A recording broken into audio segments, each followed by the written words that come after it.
Hello, everyone. My name is Logan Nelms, and this is my business leadership term project presentation. So, throughout this presentation, if I ever mention the book, I'm referring to the book The Leadership Experience by Richard L. Daft. Um, that book contains many aspects of leadership qualities and examples of leadership. And if you are interested in the term or the idea of leadership, then I suggest it's a great book to reference. So leadership, in my opinion, it's a relationship among leaders and followers in which both the shared goals and objectives of the groups are structured in order to meet those goals and fulfill an overall sense of purpose. And in order to actually be an effective leader, you have to have a few different traits. So the first is creating an effective vision. So the vision, in this sense, is essentially what you want your, I'm just going to use the word organization, to look like in the future. So creating the vision is basically taking into account all different aspects and looking at what you want your organization to look like in the future, essentially. Another trait that's important of leaders is to have a good sense of character. So you want to be able to reflect um, that good sense of character to your employees, because ultimately your employees are going to look most like the leader. And if you have a bad leader, again, bad employees. If you have a great leader, typically great employees. You want someone that has a sense of that's able to create a sense of trust. Um, I know for me personally, I would not want to work for a leader that I'm not able to trust with my time or my efforts. And overall, I want to be able to contribute meaningful amounts to my organization. You also want someone that's able to connect on an emotional level. So, you know, we want a leader. We want a leader who is capable of knowing what we're best at doing and where to place us in order for us to shine, essentially. And then you want someone that's open-minded and able to adapt to an ever-changing world. And another topic regarding leaders and managers, those two terms are sometimes interchangeable to some people, and I just want to make that clear that leaders, they create that sense of vision for the future, for a future goal, an overall future goal. And managers, they they achieve goals on a smaller scale basis, I would say. So day to day, or perhaps even week to week, month to month, even. But leaders again are focused on a an overall future goal, while managers are also more detail oriented and effective at assigning certain people to certain tasks and certain resources as well. So you also need some factors for maintain leadership. So, the workplace, for example, is not always going to be rainbows and butterflies, as people say. You want someone that can reduce uncertainty, especially in times of great stress. You want someone that can remain calm and keep employees calm. You want someone that can create that sense of trust, as I mentioned earlier, and really just encourage people, encourage employees that uh, hey, everything's gonna be all right. Just keep focusing on day-to-day activities, and we're gonna get to that goal eventually. You also want someone that's great at communication, like I said previously. So you want to be able to create that vision and effectively communicate it to your employees or followers, so that they know what their overall goal is and whether or not they are working to achieve that goal.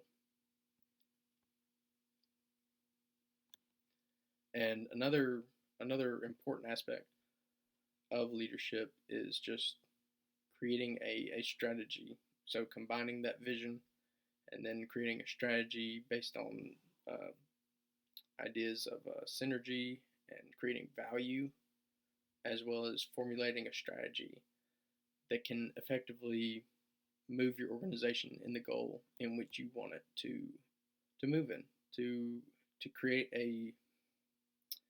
a sensible outcome, not one that's just completely absurd and unobtainable, because your employees are going to know that, obviously, or your followers. They're going to know if a goal is completely unobtainable, and they're not going to be as motivated to do their best work to try to achieve that goal because they think that it's unobtainable.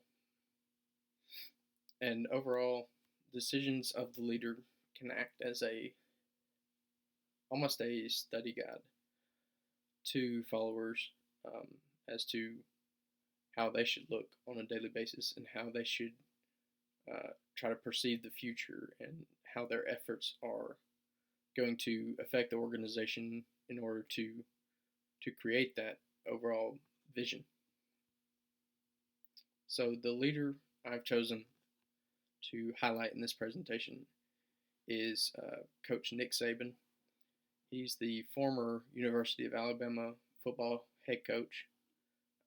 He actually retired, I think, 2 or 3 days after I decided to choose him for my presentation, which was kind of upsetting for me considering I am a Alabama football fan, but I'm also interested in the new direction that the team will go without him at the head of the team, without him as the head coach. But Nick always created a sense of direction for each team. Being at the college level, you have new players coming in every year essentially, and you have to get them all on the same mindset that hey, we want to compete for a national championship. And he's been great at aligning those mindsets and getting everyone on the same page to, hey, if we want to compete for a national championship, you got to do these things day in, day out, and you can't overlook anything because everything matters. That's actually one thing that he talked about several times, was that every little thing you do matters in the long run. And so he always talks about loving the process, and the process is greater than the overall outcome. So essentially, by trying to perfect the process of day in, day out activities, then ultimately you'll be able to achieve your overall goals, which is to potentially win a national championship. But if you're not focusing on those everyday tasks, then you can just about hang it up, because it's not going to happen if you don't care about putting in the work to actually try to get to that level. And another thing I want to mention is the Ohio State studies that are outlined within the book. There's 2 leadership styles based off of those studies. Consideration, which is basically some more compassionate of the two. So it's, in this case, listening to players' ideas and their feelings, and really just bringing in that human element to each player. And there's also initiating structure. So that's designing tasks that are going to be followed pretty much day in, day out in order to reach that goal. And I thought it was funny that the book actually mentions Nick Saban right underneath initiating structure. So that just further, I guess, confirmed my idea that Nick is most definitely an initiating structure leadership style individual, because he does care about every task that his players are doing, and he wants them to succeed, but he still does genuinely care about the players. He's talked about that several times as creating men instead of football players. And I just have a couple of quotes that just further, I guess, confirm Nick Saban's leadership. So one is there's two parts of leadership. You've got to be a good leader. You've got to be somebody that people want to emulate and care about the other people. But the other guys that you have to accept their leadership, and they, talking about the players, have to respond to it. So another is um, I don't think about who you play; it's about who you are. Ultimately, if you're a hard worker and you put in the work every day, you're going to essentially be a good player if you genuinely care about what you're doing day in, day out. And overall, I think that Nick Saban is most definitely an effective leader. He is. He does have the emotional connection to players. He has a great character. Um, some people will say otherwise, but I think overall, when relating to football, he has a great character. He has that sense of vision of getting each team to a national championship and ultimately hoping to win it. And he does a great job at lining up tasks to complete each day, day in, day out, to overall hopefully achieve their goal of winning a national championship. And I think that will conclude my presentation. Thank you for watching.